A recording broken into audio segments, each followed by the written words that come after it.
যে কোনো মামলায় আসামির জামিন নিতে হলে তার জাতীয় পরিচয়পত্রের সত্যায়িত ফটোকপি জমা দিতে হবে আদালতে। দেশে প্রথমবারের মতো এই নির্দেশ জারি করেছে চট্টগ্রামের আদালত। এক সপ্তাহের ব্যবধানে দুটি মামলার ক্ষেত্রে ভুয়া আসামি সেজে আত্মসমর্পণ করার চেষ্টার প্রেক্ষিতে এমন নির্দেশনা জারি করা হয়েছে বলে জানান সিনিয়র আইনজীবীরা, যা আগামী 18 মার্চ থেকে কার্যকর হবে। এই ঘটনায় বিব্রত চট্টগ্রাম জেলা আইনজীবী সমিতিও আর পাবলিক প্রসিকিউটর বললেন, নতুন এই বিষয়টি ব্যাপকভাবে প্রচার না করে বাস্তবায়নে গেলে দুর্ভোগে পড়বেন বিচার প্রার্থীরা। সোহাগ বিশ্বাসের প্রতিবেদন। গেল ২৬ ফেব্রুয়ারি মহানগর হাকিম আদালতে একটি চেক প্রতারণা মামলায় হাজিরা দিতে আসেন মোজাম্মেল হক নামের একজন আসামি। শুনানি শেষে আদালত তাকে জেলে পাঠানোর নির্দেশ দিলে কাঠগড়ায় দাঁড়িয়েই তিনি স্বীকার করেন তার নাম দিদার। ১০,০০০ টাকার বিনিময়ে মোজাম্মেল সেজে এসেছেন তিনি। এর এক সপ্তাহ পর গেল বুধবার এমন আরেকটি ঘটনা ঘটলে নড়েচড়ে বসে আদালত। নির্দেশ দেন, জামিনের ক্ষেত্রে এমন প্রতারণা ঠেকাতে এখন থেকে সব আসামির জাতীয় পরিচয়পত্র, পাসপোর্ট অথবা জন্ম নিবন্ধন জমা দিতে হবে বাধ্যতামূলক। এখানে দেখা যাচ্ছে সবচেয়ে বেশি মামলা হচ্ছে এনআই অ্যাক্টের মামলা এবং মাদকের মামলা বেশি।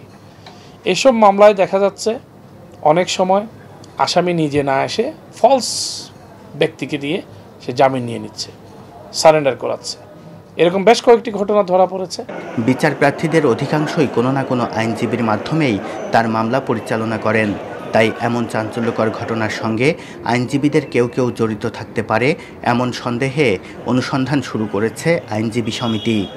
যার জন্য উনি জামিন নিতে চাচ্ছেন, ওনার সব পরিচয় ওনাদের জানা উচিত, থাকা উচিত, তাহলে হয়তো এই জিনিসটাগুলো হতো না। এগুলোকে যদি আইনজীবী জড়িত থাকে, এগুলো আমরা কখনো প্রশ্রয় দেবো না। এবং আমাদের আইনানুগ যে ব্যবস্থা নেওয়া, আমাদের পদ্ধতি আছে, নিয়ম আছে, ও ব্যাপারে আমরা কোনো সময় কুণ্ঠিত হব না।